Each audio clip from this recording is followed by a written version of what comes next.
Here I am once again with another episode of Living in Denver. My name is Adam, and if this is the first time watching one of these videos, welcome. I make videos every week and share with people that potentially are out of state just a little bit more about what makes Denver, the Mile High City, so special. So if you are considering moving to Denver, you're in the right spot.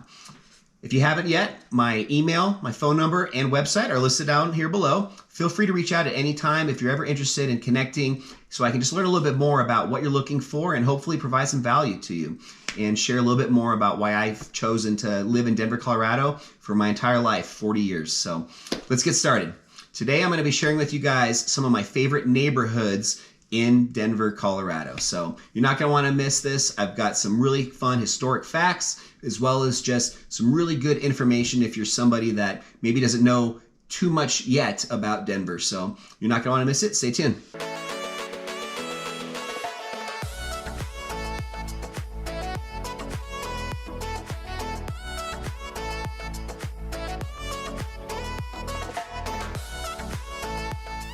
All right, as I said earlier, today we're going to be sharing a few of my personal favorite neighborhoods that are close to all the action and excitement of downtown Denver. So if you're somebody that's a young professional or maybe just a person or a family that loves to be around where all the new up-and-coming restaurants and bars and nightlife is located, these are the spots you're going to want to live. And if you haven't realized yet, I am a licensed real estate agent here in Denver, Colorado. My name is Adam Lang and I work for EXP Realty. My phone number, my email, my website, everything's listed down here below. I'm available 24/7. So if you're just somebody that's maybe not sure yet if Denver's the place for you, or maybe you've already identified that this is where you want to move to, reach out. I'd love to set up a Zoom call, just to spend 10 or 15 minutes with you, learn a little bit more about what is really important to you and hopefully find out a way that I can provide some value. So really looking forward to connecting with you. But as I said, let's get started. Here are some of my favorite neighborhoods close to downtown Denver. Let's go. All right, so this neighborhood that I want to share with you is another one that I've spent a fair amount of time in because a few of my very best friends live in this neighborhood, and it's called Baker. So Baker, it's a historic neighborhood and it's located just south of downtown Denver. A lot of really cool history that I want to share with you about Baker specifically. I'll get into that in a little bit, but one thing just to share first is that it was a neighborhood similar to Capitol Hill, where it was definitely known for its Victoria era homes, and many of those have really been beautifully preserved. And also Baker's one of my favorite areas because it has a lot of mature trees. So when you're driving down different neighborhood streets in Baker, you'll see lots of really tall, mature trees. In the fall, you've got lots of colors, really vibrant yellows and oranges, and just a really beautiful part of Denver to live, in my opinion. So as far as location, if you're looking at it on a map, so with Baker, you're basically bounded by Broadway to the west. You've got 6th Avenue to the north. You have Downing Street to the east and Mississippi Avenue to the south. So, and it's definitely a neighborhood that is home to a lot of local businesses, which I really like. So definitely doesn't feel nearly as commercial and cookie cutter like a lot of the neighborhoods that you'll find if you go further west or maybe down south towards Littleton and Highlands Ranch and some of those areas. So with Baker, you got a lot of character, a lot of attitude, which I think is a really special thing about Baker. So a lot of those local businesses include, mom and pop restaurants, really trendy and edgy bars, different shops, and some really unique parks. One of those being a popular park called Sunken Gardens Park. If you haven't been there before, check it out. It's really nice. The neighborhood is also definitely home to several popular cultural institutions, one of those being the Denver Bazaar. Check that out too if you've never heard of it. Pretty special place. It's basically just a weekly market, and it features local artisans, artists, and it's also close to that Molly Brown House Museum that I had mentioned earlier in one of my other segments, which is a very historic Molly Brown House Museum where Molly Brown again was on the Titanic. I was right. You and my son are just about the same size. So one of the only survivors from the Titanic. So definitely, it's a part of Baker that's dedicated just to the life and legacy of Molly Brown, and she's also a very famous Denver socialite, so lots of history there. In recent years, Baker has definitely become a little bit increasing in popularity, I think mainly with young professionals and just younger families, and definitely starting to be considered one of Denver's most sought after neighborhoods. A big part of that is definitely due to just the proximity to downtown Denver.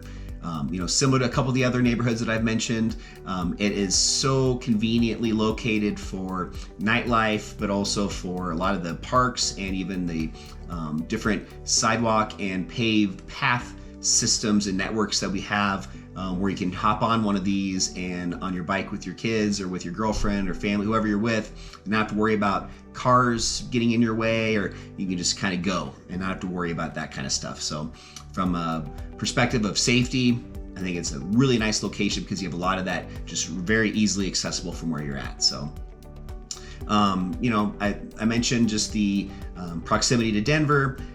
For people that are still commuting or going somewhere to work, I think that Baker has one of the best locations, again, because of that proximity. So it's a great place to live, work, and play. And just going back a little bit now to some historical stuff to share with you. I was doing a little bit of research before creating this video, and I actually had not known about this until I started digging in a little bit deeper. So the Baker neighborhood, it was Denver's very first streetcar suburb. And this was developed in the late 1800s, and it was basically just a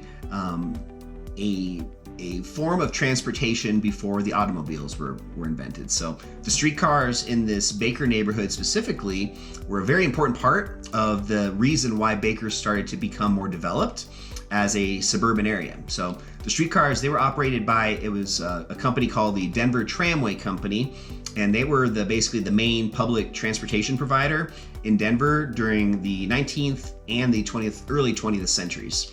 And these streetcars, they were just a form of transportation that allowed residents of Baker and some of the other neighborhoods close by to easily travel to and from the city for work and for other purposes. So the extension of this streetcar line to Baker was definitely one of the major factors in the growth and development of specifically the Baker neighborhood. The streetcars, they also made it just possible for residents to live in a suburb outside of the core of the city, yet still have access to the amenities and the opportunities and just all the benefits of the city, but not have to necessarily live there. So it's one of the very first times where there's a form of transportation that provided residents the ability to not live in the immediate city, but still have more of a suburb lifestyle. So I think that was just a really a fun fact that I learned a little bit about Baker. I didn't realize that was where a lot of this had started. And as far as what streetcars even are, they are basically powered by this overhead electrical wire, and they were pulled by a horse-drawn carriage. And that was up until 1891. And that's when the electric streetcars were starting to be introduced into Denver. And this was actually, Denver was one of the very first cities in all of America to adopt this technology. So even back, 130 years ago, we were already kind of setting the trends and one of the first to adopt some of these really interesting, unique forms of transportation.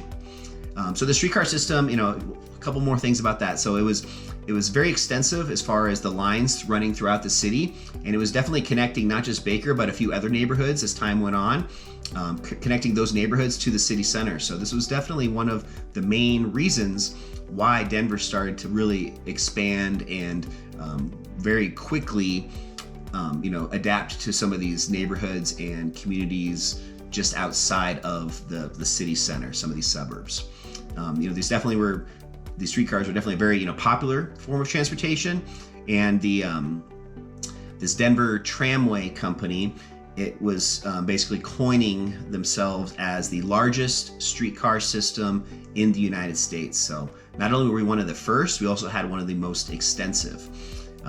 But again, when the automobiles and buses started to be invented in the 1920s and 30s, that definitely led to a pretty steep decline of these streetcars and ended up completely, being dismantled and taken away in the early 1950s. But even though they're not in operation anymore, you can definitely still see the legacy of the streetcars.